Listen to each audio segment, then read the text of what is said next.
It is 2039 and the Earth has become overpopulated. The human race is on the verge of dying. The United Nations declares that all nations must annually cut their populations by 5%. Following those orders, the United States implements a rule called the thinning. In the thinning, the students must attend a standardized test every year. In the test, whoever fails is executed by injecting them with a drug. The movie starts as Lena Michaels is tutoring a high school kid named Simon. Simon seems to have a hard time solving the equations, so he asks Lena for something. She takes out a box of lenses and hands it to him. As soon as Simon wears them, he's able to solve all the math problems. Elsewhere, we are introduced to Edward Blake Redding, the son of Texas Governor Dean Redding. He sneaks out of his house at night and meets his girlfriend, Ellie Harper, in his car. Blake starts talking about the test they have the next day. Ellie is very nervous about it, but Blake assures her that she will pass. Just then, Blake's father's guard finds them and brings Blake back to Dean's office. Dean is disappointed in Blake for sneaking out the night before such an important test. He thinks that Ellie is a distraction for Blake. The following day, it is the day of the test. Many students line up outside the school. They have to go through an intense security check before entering. Blake asks Lena for one of her study lenses. She's out of them. Lena and her friend Kellen Woods stand in the line to get inside. One of the students had cheats written in his arms. When he is caught, he tries to run away. The guards capture him. No one has ever been able to escape the exams or cheat on it. Inside the school, Blake and Ellie hug for the last time before entering the exam hall, and soon the exam starts. They have 2 hours to complete the test. Everyone starts solving the problems on their tablets. Lena solves all of them without any problem and is the first to complete it. Her friend, Kellen, seems to be struggling. When the exam is over, they immediately get the results. The teacher in the class is calling several names who failed the exam. Students are anxious, hoping this will be over soon. Those who fail are taken by the guards. They cry, resist the guards, and some even try to run away. The guard would beat up those students who resist. Luckily, Lena, Kellen, and Blake pass. However, at the last moment, Blake's girlfriend, Ellie, is called by the teacher, so the guards take her away. He quickly calls his father and asks him to help Ellie. However, his father doesn't agree, saying that the law is the same for everyone. Frustrated, he runs to save her himself. He attacks the guards and asks Ellie to run away, but to no avail. No one would be able to escape. Blake keeps trying to help Ellie, but there is nothing else he could do. It is now a year later and 24 hours before the thinning test starts. It is Lena's little sister Corinne's very first thinning test. The doorbell rings. It is Lena's teacher, Ms. Birch, who has been taking care of Lena and Corinne like her own children since their mother's death. She tries to calm Lena down, because tomorrow is Corinne's first test and Lena worries about her sister, but she assures them that everything will be fine. Meanwhile, Blake records a video in his room. He intends to write all wrong answers in the test to teach his father a lesson. Cuts in the day of the test. Lena drops Corinne to her kindergarten. In Corinne's class, they are presented with a video animation showing the current state of the Earth, so all nations must annually cut their populations by 5%. Some countries implemented rules like allowing couples to have only one child, while others executed the older generation. In America, however, the government decided to keep only the smartest ones and execute the others. These children are no exception. The children's test then starts. Their teacher is saddened because some of the children are going to be executed. Thankfully, Corinne passes the test. Lena and Kellen enter the school for their test as well. The test starts and finishes in no time. Meanwhile, Governor Dean finds Blake's recording and is agitated. He calls the test manager, Mason King, and orders him to pass Blake regardless of his score. Mason switches his score with Lena, making Lena fail. The test results are in, but to everyone's surprise, Lena's name is called too. She has failed the test.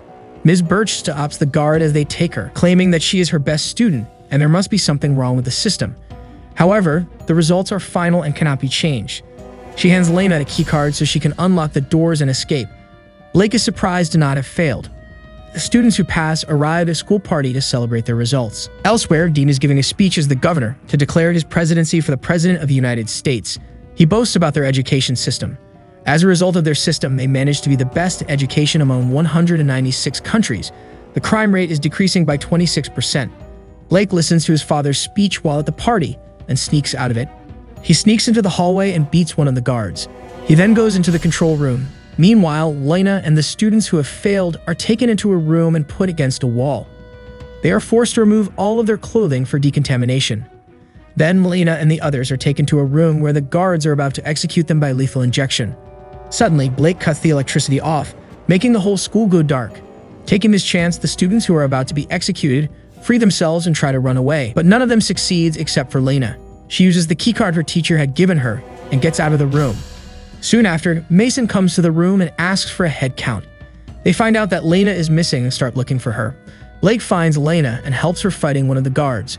While talking, they realize that something was done to Blake and Lena's results. They both enter into a vent and hide. They follow the network cables to go to the server room, where they can look at the results through the computer. Meanwhile, the school is still in complete lockdown due to the power failure. The news gets outside and is being broadcasted all over the state. The parents outside are getting concerned. Governor Dean calls Mason to ask him about the situation. Meanwhile, the vents below Blake breaks, making him fall into the swimming pool below. Lena jumps after him. She brings him out of the water, but he is not breathing. Lena gives him CPR and somehow manages to save him. Blake and Lena change to some clothes they find in the pool's lockers. They then continue to go through the vents and reach the server room, but a guard stands in front of the door. Moreover, Lena's keycard falls down the vent in front of the guard. He doesn't notice the card, but now she has to get back somehow. Her plan is to go to the science lab and join a string with a magnet to fish the key through the vent.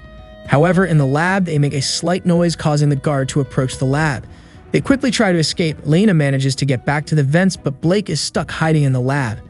Lena moves through it to fish the keys. She successfully manages to get it up halfway when suddenly, a guard catches it.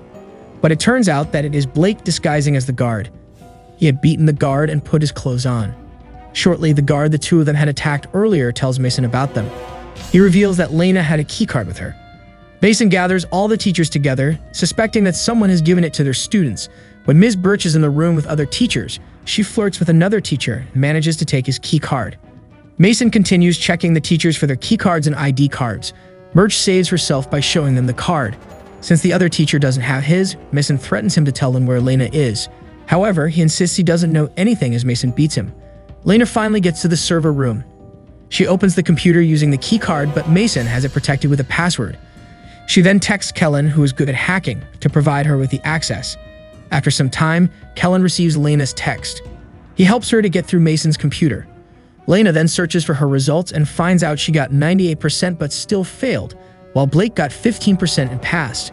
She does more research and finds out that Ellie too had gotten 88% and failed, while others who had less marks than her passed. Lena realizes that the grading system is rigged and the governor has been failing whoever he wishes to. Lena sends a file with the rigged grades to Kellen. But soon the power is back on and Mason sees that she is in the server room. Lena realizes this and runs out. However, Mason catches her almost immediately. Kellen receives Lena's message and is surprised to see the rigged results. Kellen is friends with a news anchor, so he quickly emails it to the news channel.